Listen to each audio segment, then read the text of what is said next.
എറണാകുളം പത്തടിപ്പാലത്തിന് സമീപം ദേശീയപാതയിൽ ഇരുചക്ര വാഹനക്കാരെ കുഴക്കി മുളകുപൊടി ഏതോ വാഹനത്തിൽ നിന്ന് റോഡിലേക്ക് വീണതാകാമെന്നാണ് കരുതുന്നത്. അന്തരീക്ഷത്തിൽ മുളകുപൊടി പടർന്നതോടെ ഇരുചക്ര വാഹന യാത്രക്കാർ അടക്കമുള്ളവർ ബുദ്ധിമുട്ടുകയാണ്. റിയ ബേബിയുണ്ട്. റിയ, പ്രശ്നം പരിഹരിക്കാൻ എന്താണ് മാർഗം, എന്താണ് ചെയ്യുന്നത്? രതീഷ്, പ്രശ്നം ഫയർഫോഴ്സ് ഉദ്യോഗസ്ഥരെത്തി പരിഹരിച്ചിട്ടുണ്ട്. അല്പസമയം മുമ്പ് അവർ ഇവിടെ റോഡ് പൂർണ്ണമായും വൃത്തിയാക്കി ഈ പ്രശ്നത്തിനൊരു താൽക്കാലിക പരിഹാരം കണ്ടെത്തിയിട്ടുണ്ട്. ഇത് സംഭവിച്ചത് രാവിലെ ഇതിലൂടെ പോയ ഈ മുളകുപൊടിയുമായി പോയ ഏതോ വാഹനത്തിൽ നിന്ന് മുളകുപൊടി പാക്കറ്റുകൾ പൊട്ടി റോഡിലേക്ക് വീണു. ആ പൊടി ആയതുകൊണ്ട് തന്നെ അത് റോഡിൽ മൊത്തത്തിൽ പടർന്നു. ഈ പിന്നാലെ വന്ന ഇരുചക്ര വാഹന യാത്രക്കാരാണ് വലിയ തോതിൽ ബുദ്ധിമുട്ടിയത്. അവരുടെ കണ്ണുകളിലേക്കും മറ്റും ഈ അന്തരീക്ഷത്തിൽ നിന്ന് മുളകുപൊടി കയറി ആളുകൾക്ക് റോഡിലൂടെ വാഹനം ഓടിച്ച് മുന്നോട്ട് പോകാൻ പറ്റാത്ത ഒരു സാഹചര്യമുണ്ടായി.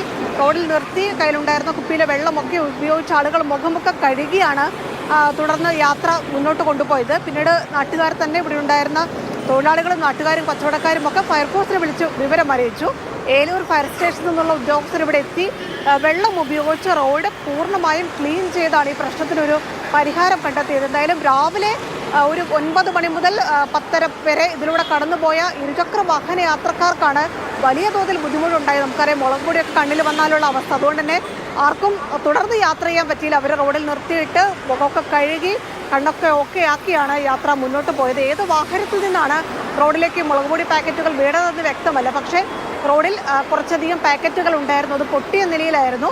നാട്ടുകാർ തന്നെ ആദ്യം കുറച്ച് പാക്കറ്റുകൾ മാറ്റി, പിന്നീട് ഫയർഫോഴ്സ് എത്തി മറ്റു പാക്കറ്റുകൾ മാറ്റുകയും റോഡ് ക്ലീൻ ചെയ്യുകയും ചെയ്തു. ശരി, റോഡിലാകെ മുളക് പൊടിയായിരുന്നു. ഇപ്പോൾ ഒരു പരിഹാരം, ശമനം, താൽക്കാലിക പരിഹാരം അവിടെ ഉണ്ടായിട്ടുണ്ട്. പക്ഷെ രാവിലെ വലിയ ബുദ്ധിമുട്ടായിരുന്നു. എന്തൊക്കെ പ്രതിസന്ധി കടന്നു വേണം ഒരു ദിവസം മുന്നോട്ട് പോകാൻ.